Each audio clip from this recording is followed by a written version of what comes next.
Virtual climate summit with 40 world leaders. President Biden announced the U.S. has a goal of cutting emissions in half by 2030.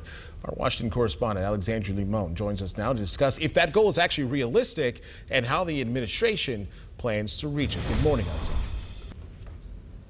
Good morning. Well, experts in the field say that reaching that goal is going to depend a lot on what happens in the near future. For example, whether President Biden's infrastructure plan, which makes a significant shift toward clean energy, is passed by Congress.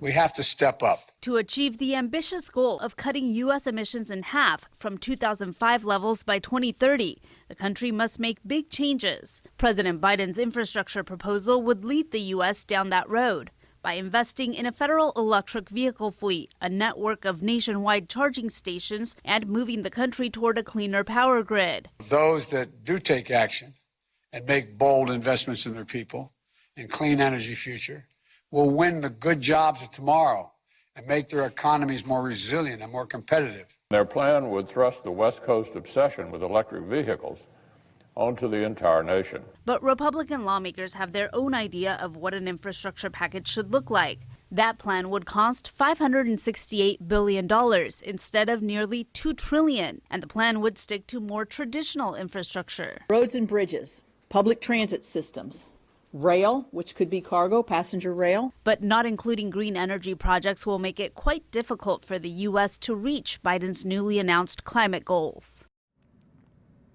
The White House says President Biden is willing to look at the Republican infrastructure proposal, but it remains to be seen whether he would actually be willing to cut his green energy plans in order to reach a bipartisan infrastructure deal. Reporting live in Washington, Alexandra Limon.